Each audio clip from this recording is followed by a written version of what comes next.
Ini yang terakhir tadi, kita mencegah dengan menggunakan apps-apps yang macam-macam ya. Masing-masing apps punya kegunaan masing-masing yang berbeda, disesuaikan dengan kebutuhan kita. Yang adblock untuk memblok iklan yang pop-up yang tiba-tiba muncul dan, untuk memblok iklan palsu. Nah ini, satu lagi langkah terakhir untuk pengamanan, bisa menggunakan, cara manual yaitu pencadangan atau pemulihan data. Jadi sebelum kita dibobol, kita sudah Eee, melakukan rutin update untuk disimpan data tersebut atau istilahnya dicadangkan secara terpisah dengan menggunakan CD, USB flash disk, ataupun, lainnya ya, cara lainnya. Jadi kalau ada serangan siber, itu data-data pelanggan kita, data-data, penting pribadi kita, itu sudah aman tersimpan. Ya. Jadi kalau terhapus oleh mereka, kita ada. Nah, ini pencanangan itu penting karena, biaya untuk kehilangan itu lebih besar lagi. Karena kita tidak bisa login, tidak bisa berjualan online, tidak bisa, menelpon kolega kita karena datanya udah hilang atau terhapus, atau dihack oleh ransomware.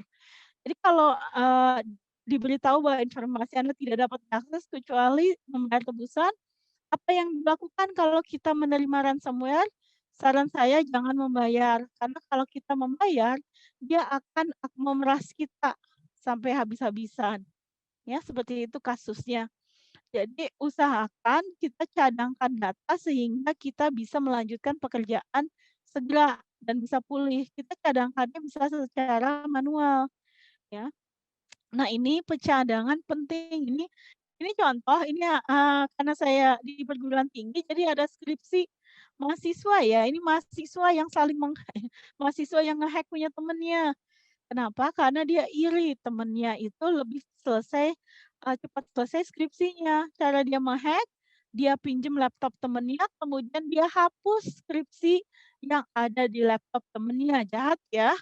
Nah, seperti itu ya, kita nggak tahu makanya handphone kita jangan kasih ke orang lain dulu, karena bisa jadi dia hapus data kita atau dia salin di luar, tapi kemudian dia hapus di punya kita.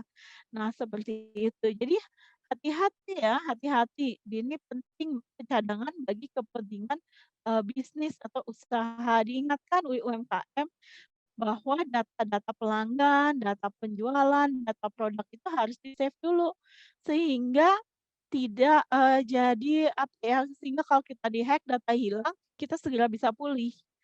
Karena banyak sekali ini ransomware itu terjadi di bisnis, ya. Jadi jangan pernah kita membayar tebusan untuk ransomware, jangan. Karena selamanya kita akan diperas seumur-umur ya, seperti itu. Jadi ini serangan, WannaCry itu terjadi di Indonesia mulai sekitar 3 tahun yang lalu. Dan sampai sekarang mungkin masih tetap terjadi, tapi banyak yang merahasiakannya. Nah ini, apa, di Tempo ada tentang ransomware dan dikatakan bahwa, sebanyak 2% serangan ransomware menyasar usaha kecil juga, ya. Terjadi 298.000 serangan di Indonesia ransomware untuk pencadangan, data kita harus lakukan segera dan harus rutin dilakukan. Caranya ya ini, offline ya, offline manual, beli hard disk ya, hard disk removable, USB, memory card. Kenapa manual masih aman? Karena dia tidak terhubung pada internet, satu. Asalkan tidak dicolok terus sepanjang hari ya. Kemudian dia tidak butuh biaya yang terlalu mahal, ya. Cuman kita kekurangannya, kadang kita lupa menyimpan hard disk di mana. Saya juga sama, suka lupa nyimpen di mana. Dan juga kita harus update terus untuk masukin data ke sini. Tapi ini relatif aman ya dibandingkan kalau kita tidak punya sama sekali cadangan data. Jadi data itu harus dicadangkan, bisa melalui daring ke cloud, ke Drive, ke Dropbox, ke Drive One. Kelebihannya lebih mudah karena kita tinggal ambil di cloud, tapi kekurangannya dia terhubung ke internet. Kemudian dia memakan waktu lebih lama untuk mencadangkan dan juga kadang nggak gratis, harus beli ya untuk layanan di cloud. apps apa yang dipakai untuk pemulihan sistem, mencadangkan sistem, ini bisa pakai apps Microsoft yang Windows 10 pencadangan otomatis, atau kalau di, macOS mungkin pakai pencadangan mesin waktu. Tapi ingat kalau kita melakukan secara manual, kita harus jangan lupa untuk mencabut perangkatnya. Ya ini manual, ini dengan apps ya.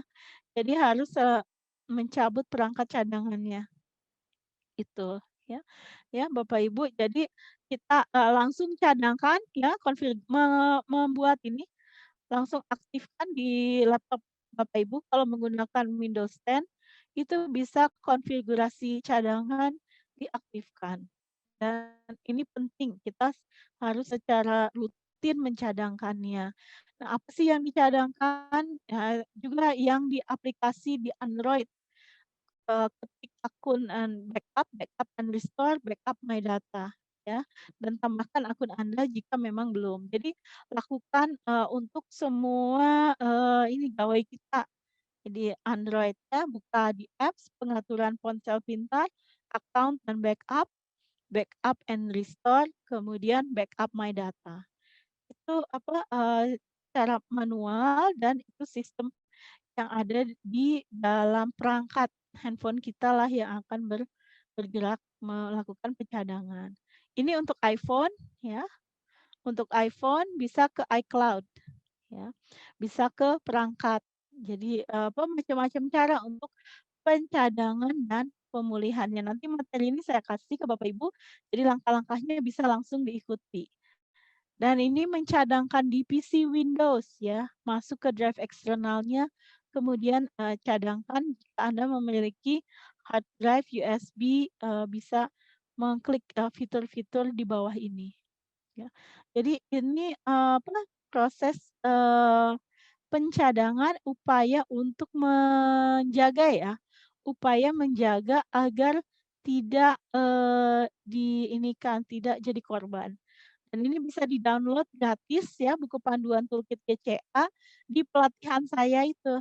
Ya, ini gratis langkah-langkah, ada daftar periksanya, kemudian, nanti langkah untuk menjalankan apps-nya. Jadi di sini kita bagaimana membangun budaya ya, budaya keamanan siber untuk mengurangi, potensi, resiko yang ada. Dan tipsnya itu hindari rasa takut, tapi upayakan untuk melindungi diri, ya. Kita takut tidak apa, kita hindari, kita ada risiko dibobol, tapi kita lindungi diri dengan pengetahuan kita, di antaranya menggunakan kata sandi yang kuat, gunakan autentifikasi 2 faktor bila tersedia, ya. Kemudian, langkah lainnya, kita coba menggunakan, istilah biasa, hindari jargon, kemudian jangan berasumsi bahwa wirausaha sudah paham mengenai keamanan siber atau sangat awam. Jadi jadikan keamanan siber personal relevan dengan kebutuhan, UMKM yang kita dampingi, ya. Jadi pengetahuan ini nanti tolong disampaikan ke UMKM, mulai dari mendasar ya, inventarisir, update kata sandi, 2FA, update aplikasi, terus baru kita coba untuk, progres keamanan siber, siapa takut atau sampai di mana. Nah itu saja